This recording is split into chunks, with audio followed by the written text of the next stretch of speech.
Hello student, कैसे हैं सभी। उम्मीद करता हूँ सभी ठीक होंगे।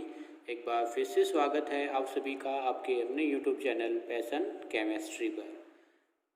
तो कल हमने डिस्कस किया था पी ब्लॉक एलिमेंट्स में chemicals reactions of nitric acid with metals and non metals, जो कि आपके एग्ज़ाम पॉइंट ऑफ व्यू से बहुत ही ज़्यादा इम्पोर्टेंट थी। और अब हम जो डिस्कस करने वाले हैं ये काफ़ी बार आपका डायरेक्ट 1 मार्क्स में क्वेश्चन पूछ लिया जाता है। जो नाइट्रेट है, ये नाइट्रेट आयन जो होता है इसका टेस्ट होता है ब्राउन रिंग टेस्ट, इसको हम कहते हैं। ठीक है, ब्राउन रिंग आपकी टेस्ट ट्यूब होती है और उस टेस्ट ट्यूब जैसे ये आपकी टेस्ट ट्यूब लिया और जो रिएजेंट मैं आपको बताऊंगा तो इस पर आपको देखना ऊपर फ्यूम्स ऐसे कुछ एक ब्राउन रिंग की क्या है, फ्यूम्स की वजह से रिंग बन जाएगी। ये जो ट्यूब है नीचे सॉल्यूशन रहेगा ऐसे और ये क्या है, ब्राउन रिंग बन जाएगी, ब्राउन रिंग। इसी को हम क्या कहते हैं, ब्राउन रिंग टेस्ट कहते हैं। तो चलिए स्टार्ट करते हैं आज का हमारा वीडियो। और वीडियो स्टार्ट करने से पहले मैं सभी बच्चों को कहना चाहूँगा, सजेस्ट करना चाहूँगा कि आप अपने नोट्स साथ साथ प्रिपेयर करें ताकि आप तब इस यूनिट का रिवीजन करें तो आपके लिए ईजिली, मतलब आपके लिए ईजी हो। ठीक है, तो चलिए स्टार्ट करते हैं आज का वीडियो। ब्राउन रिंग टेस्ट, तो सबसे पहले आपको ये पता होना चाहिए जो ब्राउन रिंग टेस्ट है ये कौन शो करता है, नाइट्रेट। कौन शो करता है, ये नाइट्रेट शो करता है। किस वजह से करता है, क्या कंपाउंड बनता है, उसका नाम क्या है कॉम्प्लेक्स का। ठीक है, ये सब क्वेश्चन आपसे एग्जाम में पूछे जाने की पॉसिबिलिटी रहती है। ठीक है, तो देखिए तब भी हम आयरन के सॉल्ट को, जैसे मैंने आयरन का सॉल्ट लिया FeSO4, तो उस पर Fe पर क्या चार्ज होगा, Fe पर 2 पॉजिटिव चार्ज होगा। आपने क्या किया, FeSO4 को ऐसे किसी भी स्पीशीज के साथ रिएक्ट कराया जो कि नाइट्रेट है, उसमें क्या है, nitrate NO3 negative plus in acidic medium S positive ion. ठीक है, तो ये क्या देगा आपको पता है, जो नाइट्रेट है ये आपने पीछे अभी पढ़ा था, गुड क्या है, ये ऑक्सीडाइजिंग एजेंट की तरह बिहेव करता है। किसकी तरह बिहेव करता है, ये गुड ऑक्सीडाइजिंग एजेंट। तो इसका क्या है, +2 से इसको किस में कन्वर्ट कर देगा, ये Fe3 पॉजिटिव में इसको कन्वर्ट कर देगा। ठीक है, प्लस NO, ये NO मतलब नाइट्रिक ऑक्साइड बनेगा प्लस 2H2O। आप रिएक्शंस को क्या कर सकते हैं, बैलेंस कर सकते हैं। यहाँ पर क्या है, सबसे पहले मेटल्स 1 है, नाइट्रोजन 1 है, लेकिन इसके बाद हाइड्रोजन 1, लेकिन यहाँ पर कितने हाइड्रोजन, 4, तो यहाँ पर 4 हाइड्रोजन कर दीजिए आप। ठीक है, अब ऑक्सीजन की बात आती है, 3 ऑक्सीजन, लेकिन यहाँ पर कितने 1 और 2, ये रहा आपका 3। ठीक है, 3 oxygen, reaction is balanced. Is that clear? Okay, तो आप इस तरीके इस रिएक्शंस को ऐसे बैलेंस भी कर सकते हैं। लेकिन जैसे ही ये आयरन अभी सॉल्यूशन में Fe2 पॉजिटिव की फॉर्म में होगा और ये H2O मिल करके, और ये क्या आपका NO नाइट्रिक ऑक्साइड, क्या ये नाइट्रिक ऑक्साइड के साथ रिएक्ट करके आपका एक कॉम्प्लेक्स फॉर्मेशन कर लेता है FeH2O5NO, ये कॉम्प्लेक्स फॉर्म कर लेता है। ठीक है, इस पर और जो है चार्ज होगा 2 पॉजिटिव, इसको हम जो कहेंगे वो कहेंगे +6 वाटर थे, 5 वाटर मोलिक्यूल्स ये रहे, एक 6 वाला ये रहा। तो इसका नाम है, आप कोऑर्डिनेशंस के अकॉर्डिंग इसका नाम करेंगे। तो देखो क्या है, पेंटा एक्वा और NO पॉजिटिव की फॉर्म में सिंपल, या इसको हम क्या कहेंगे, नाइट्रोसिल। NO न्यूट्रल है तो पेंटा एक्वा नाइट्रोसिल आयरन 2। ठीक है, इसका नाम है पेंटा एक्वा नाइट्रोसिल आयरन 2, जो कि कैसा होता है, ब्राउन कॉम्प्लेक्स। कैसा होता है ये, ब्राउन कॉम्प्लेक्स। काफ़ी टाइम ये क्वेश्चंस आपके एग्जाम में पूछा गया है। ब्राउन रिंग टेस्ट में कौन से आपका जो कंपाउंड की फॉर्मेशंस होती है, उसमें जो है मेटल्स कौन सा होता है, कलर कैसा होता है, मेटल्स पर चार्ज क्या होता है। ठीक है, ये आपसे काफ़ी बार पूछा जाता है। Is that clear? तो ये क्या है, brown ring test for nitrate ion. अगर आपका ये कॉम्प्लेक्स बन जाता है जिससे ब्राउन रिंग बनती है तो उसमें कंफर्म हो जाता है कि हमारा कौन सा आयन प्रेजेंट है, नाइट्रेट आयन। यानी कि तब आप इनऑर्गेनिक एनालिसिस पढ़ते हो सॉल्ट की, तो उसमें आपका ये नाइट्रेट टेस्ट होता है और काफ़ी बार ये पूछ भी लिया जाता है आपसे। ठीक है, और ये भी पूछा जाता है कि जो ब्राउन रिंग बनती है वो किस आयन्स की वजह से बनती है, तो वो नाइट्रेट आयन की वजह से बनती है। अब है बात use of nitric acid. Use of nitric nitric acid के यूज़ क्या होंगे, use of nitric acid. Nitric acid की यूज़ क्या है, मतलब ये क्या है, ये आपका यूज़ होता है बहुत ही इंडस्ट्रीज लेवल में, काफ़ी केमिकल्स की प्रिपरेशंस के लिए, फर्टिलाइजर्स, जो फर्टिलाइजर्स आपके होते हैं उनकी फॉर्मेशंस के लिए भी नाइट्रिक एसिड का यूज़ किया जाता है। ठीक है, तो सबसे पहले in the manufacturing of explosive and pyrotechnics such as gun cottons, इनकी फॉर्मेशंस के लिए हम नाइट्रिक एसिड का यूज़ करते हैं for the in the manufacturing of explosive, जो आपके एक्सप्लोजिव RDX वगैरह हैं उनकी फॉर्मेशंस के लिए। ठीक है, एंड गन कॉटन, ठीक है, gun cotton. Second use manufacturing of artificial silk, for the manufacturing of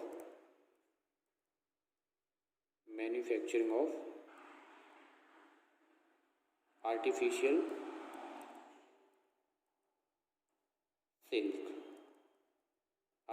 silk, ठीक है। थर्ड,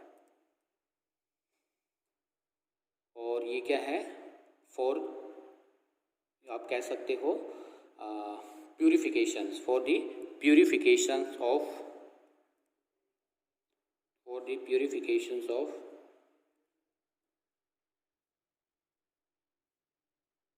गोल्ड एंड सिल्वर की प्यूरिफिकेशंस के लिए। ठीक है, act as a cleaning action, ठीक है, क्लीनिंग एजेंट की तरह भी बिहेव करता है ये, एक्ट एज क्लीनाइजिंग एजेंट, मतलब किसी भी चीज़ को अगर क्लीन करना उसके लिए भी इसका हम यूज़ करते हैं। ठीक है, जैसे अब मेटल है, और मैंने आपको क्या किया बताया था कि जो गोल्ड है, प्लेटिनम है, उनकी वॉशिंग जो करते हैं, क्या बनाते हैं उसके लिए, एक्वारिजिया बनाते हैं, तो उसमें भी हम HNO3 का यूज़ करते हैं। ठीक है, एन ऑक्सीडाइजर इन रॉकेट फ्यूल, ऑक्सीडाइजर की फॉर्म में भी काम करता है, एक्ट एज ऑक्सीडाइजर इन रॉकेट फ्यूल, ठीक है, रिएजेंट इन दी लेबोरेटरी,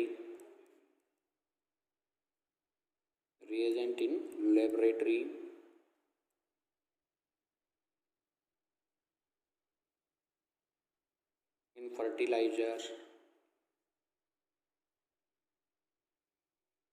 तो ये कंप्लीट डिस्कशन हुआ अबाउट नाइट्रोजन्स के कुछ मॉलिक्यूल्स, कुछ उनके जो है प्रिपरेशंस, और नाइट्रिक एसिड इनमें सबसे ज़्यादा इम्पोर्टेंट था।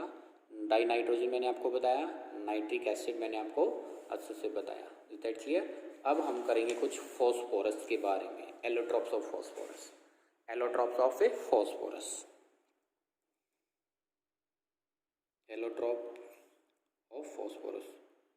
एलोट्रोपिक फॉर्म ऑफ फॉस्फोरस भी आप कह सकते हैं, ऑफ फॉस्फोरस। इसमें से भी काफ़ी क्वेश्चन पूछे जाते हैं, और इसमें जो क्वेश्चन पूछे जाने की जो सबसे अच्छी पॉसिबिलिटी रहती है, ज़्यादा पॉसिबिलिटी रहती है, वो आपसे पूछे जाएंगे about oxo acid of phosphorus. Preparation नहीं है, प्रिपरेशंस डिलीट हो चुकी है आपके सिलेबस से, जो कि आपकी फॉस्फीन है या फॉस्फोरस हैलाइड है, इनकी प्रिपरेशंस नहीं है आपके सिलेबस में। कुछ जर्नल प्रॉपर्टीज़ के बारे में मैं आपको बताऊंगा जो आपको पता होनी चाहिए, और ऑक्सो एसिड ऑफ फॉस्फोरस और उनकी स्ट्रक्चर्स हम इसमें डिस्कस करेंगे। Is that clear? तो एलोट्रोप्स ऑफ फॉस्फोरस, वैसे तो जो एलोट्रोपिक फॉर्म है फॉस्फोरस की, लाइक वाइट फॉस्फोरस है, रेड फॉस्फोरस है, ब्लैक फॉस्फोरस है, इनमें क्या है, इनका भी वैसे तो जो है आपका सिलेबस में से डिलीट हो चुका है काफ़ी पोर्शन, लेकिन फिर भी इजी है, थियोरेटिकली है, मैं आपको बता दे रहा हूँ। Is that clear? तो सबसे पहला क्या है, white phosphorus, white phosphorus,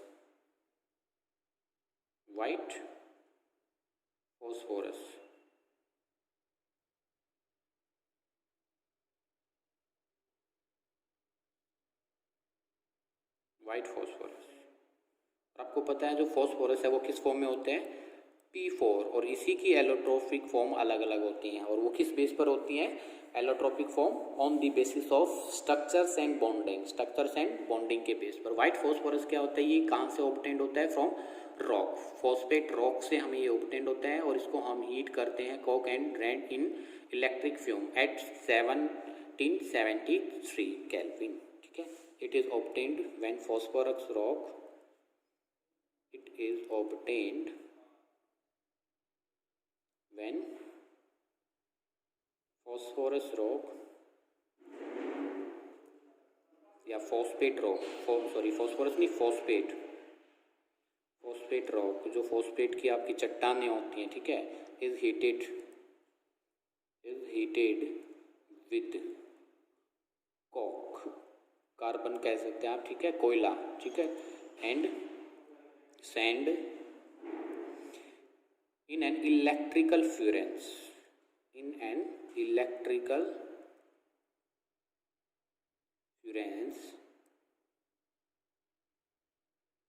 at 1773 kelvin. अब बात आती है स्ट्रक्चर कैसा होता है फॉस्फोरस का। स्ट्रक्चर ऑफ फॉस्फोरस, P4, तो सिंपल आप इसको ऐसे शो कर सकते हैं, फॉस्फोरस P4 की फॉर्म में ऐसे, ठीक है। तो सभी फॉस्फोरस के बीच में ऐसे बॉन्ड होगा, ये every phosphorus have a bond, ये वाले। तो इस तरीके से आपकी P4 की स्ट्रक्चर होगी और जिसमें एंगल है ये फॉस्फोरस के बीच में ये 60 डिग्री होगा। कितने का एंगल होगा? 60 डिग्री का होगा। और ये क्या है? डिस्क्रीट P4 टेट्राहेड्रल टाइप से। ये देखो एक फॉस्फोरस के कितने बॉन्ड है? 1 2 3 tetrahedral type, discrete form of phosphorus, discrete form of phosphorus. ये जो है वाइट फॉस्फोरस है, ठीक है। Physical properties of phosphorus. Physical properties आपसे काफ़ी बार पूछ ली जाती है कि ये जो what is the physical properties of A white phosphorus, red phosphorus and black phosphorus. तो उसको आप सुन लीजिए। जो फिजिकल प्रॉपर्टीज, सबसे पहले ये सॉफ्ट होता है, ट्रांसल्यूसेंट होता है, वैक्सी, वाइट, ठीक है, इस तरीके से इसका नेचर होता है। गार्लिक जैसे लहसुन की आपकी क्या होती है? स्मेल होती है, वैसे इसकी स्मेल होती है। और ये पॉइजनस इन नेचर होता है। कैसा होता है ये? पॉइजनस इन नेचर होता है। तो क्या क्या मैंने आपको बताया? सॉफ्ट है, ट्रांसल्यूसेंट है, वाइट है, गार्लिक ऑर्डर है और पॉइजनस है, ठीक है। और एक ये जो है आपकी डिजीज भी डेवलप करता है जिसको हम कहते हैं फॉसी जार्ज, इन विच जार्ज बोन डीके। जो आपकी बोन्स है पीछे, जो जबड़े वाली बोन्स है, उनको ये डिस्ट्रॉय कर देता है, ख़राब कर देता है, जिसको हम कहते हैं फॉसी जार्ज। लिख लीजिए आप, एक डिजीज भी करता है जिसको हम क्या कहेंगे? फॉसी जार्ज, फॉसी जार्ज। यानी कि जो आपकी जा है, जो जबड़े की बोन्स है, उनको ये ब्रेक कर देता है, डिस्ट्रॉय कर देता है, डिकी कर देता है, उनको हम क्या कहेंगे? Forces. P4 molecules of white are held together by weak Van der Waals forces. जो ये फोर्सेज हैं, ये जो आपको दिखाई गई हैं, ये वीक वंडरवाल फोर्सेज से एक दूसरे के साथ कनेक्ट है। और इसी वजह से वीक वंडरवाल फोर्सेज का मेल्टिंग पॉइंट और बॉइलिंग पॉइंट भी क्या होगा? वीक ही होगा, ठीक है। तो इसका मेल्टिंग पॉइंट है, जो मेल्टिंग पॉइंट है बेटा MPT, वो कितना होगा? 317 केल्विन, 317 केल्विन। इसमें से अगर आप माइनस करोगे 273 तो इसमें डिग्री सेल्सियस में आ जाएगा, ठीक है। और इसका जो बॉइलिंग पॉइंट है BPT, वो कितना है? 533 kelvin, 533 kelvin. Is that clear? और ये इनसोल्यूबल इन वाटर होता है। क्या होता है? Insoluble in water, insoluble in water. Is that clear? और बेस के साथ रिएक्ट करके फॉस्फीन बनाता है। क्या बनाता है? फॉस्फीन और सोडियम हाइपोफॉस्फाइड। और मोस्ट रिएक्टिव होता है ये फॉस्फोरस के एलोट्रोप्स में। क्लियर है? तो ये इसकी क्या थी प्रॉपर्टीज? प्लीज़ एक बार जो इंपॉर्टेंट प्रॉपर्टीज आप उनको लिख सकते हैं। तो नेक्स्ट जो एलोट्रोप्स है वो है रेड फॉस्फोरस। लिख लीजिए। ये जो मैंने जो डीके बोन्स को करता है उसको कौन सी डिजीज कहते हैं? फॉसी जार्ज, insoluble in water, melting point, boiling point, poison, soft, white, garlic odour, ये सब इसकी फिजिकल प्रॉपर्टीज। अब है रेड फॉस्फोरस। रेड फॉस्फोरस जो हमें ऑब्टेन्ड होता है ये वाइट फॉस्फोरस से होता है। मतलब तब हम P4 वाइट फॉस्फोरस ठीक है। इसको हीट करते हैं 573 kelvin in presence of CO2 या कोल गैस। इसकी प्रेजेंस में हीट करेंगे तो जो वाइट फॉस्फोरस है, वाइट फॉस्फोरस, ये P4 रेड में कन्वर्ट हो जाएगा। किस में कन्वर्ट हो जाएगा? रेड में कन्वर्ट हो जाएगा, ठीक है। अगर हम बात करते हैं स्ट्रक्चर्स की, अगर हम बात करें तो स्ट्रक्चर क्या होगा? जो इसका स्ट्रक्चर है रेड फॉस्फोरस का, वो एक पॉलीमर्स की फॉर्म में होता है। किस फॉर्म में होता है? पॉलीमर्स की फॉर्म में होता है। कैसे? देखिए, जैसे आपका वाइट फॉस्फोरस था, ये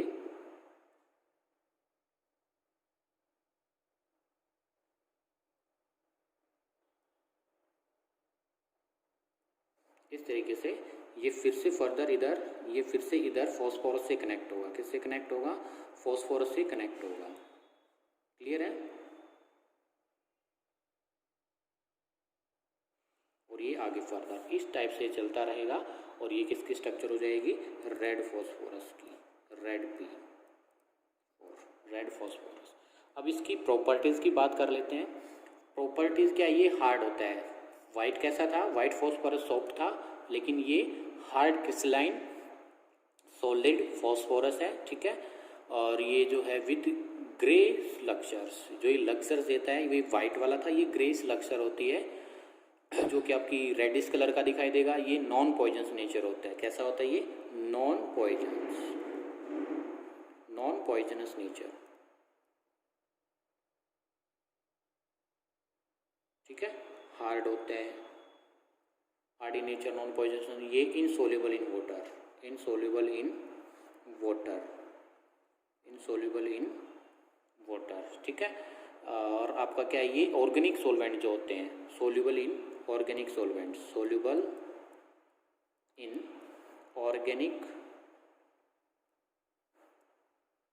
solvent like carbon disulphide, alcohol, इनमें सोल्यूबल होगा। Is that clear? ये डेंसर होता है than white phosphorus, denser than white P4। मतलब अगर हम इसकी बात करें, इसकी जो डेंसिटी होती है P4 की, जो डेंसिटी होती है वो होती है 2.16 ग्राम पर सेंटीमीटर क्यूब, ठीक है, पर centimetre cube. Is that clear? और जो वाइट फॉस्फोरस होता है उसकी अप्रॉक्स वाइट P की जो होगी, इसकी डेंसिटी हम लिख देते हैं यहाँ पर इसके ब्रैकेट में 1.84 ग्राम पर centimetre cube, is that clear? और इसका क्या है? ये आपका लेस रिएक्टिव होता है than white phosphorus, less reactive than white P4। Is that clear? Clear है? इसके बाद है black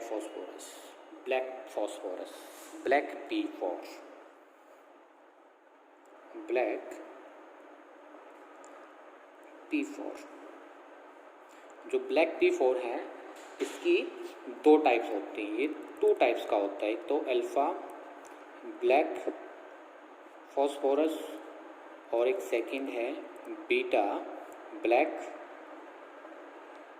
P4।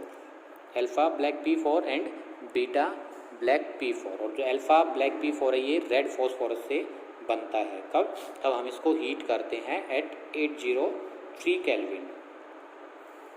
Alpha black P4 is formed from red P4 on heating 803 kelvin. Clear है? और ब्लैक फॉस्फोरस का क्या है? It is a sharp melting point. इसकी जो प्रॉपर्टीज है, स्ट्रक्चर्स की बात करते हैं हम पहले। ये आपका जो रेड फॉस्फोरस है उससे ज़्यादा पॉलीमराइज इन नेचर से होता है। मतलब इसकी एक जो रेड फॉस्फोरस की चेन है उससे एक लंबी चेन होती है, ठीक है। इसमें तो जो आपका P4 था, सिर्फ उसमें इस टाइप से आपकी क्या थी, ब्रांचिंग थी सिर्फ ये वाली, लेकिन ये जो वाला फॉस्फोरस है ये भी क्या रहता है, कनेक्टेड रहता है। ये फॉस्फोरस क्या रहता है, कनेक्टेड रहता है। Is that clear? और ये इधर भी क्या रहेगा, कनेक्ट रहेगा इस तरीके से। More polymerised in form, more polymerised in form.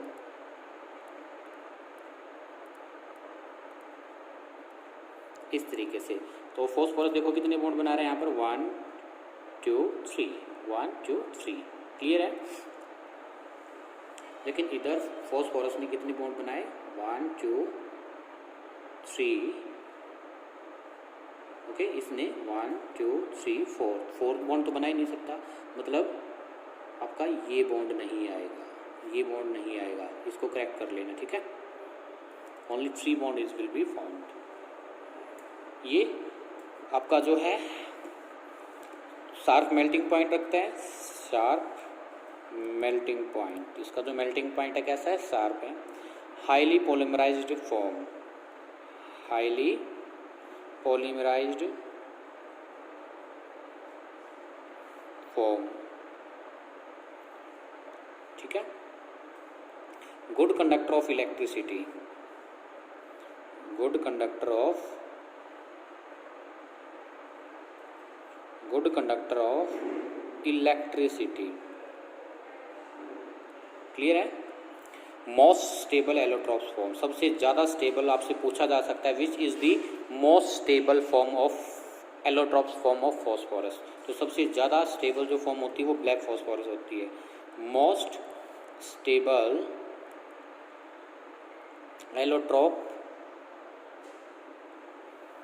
Form of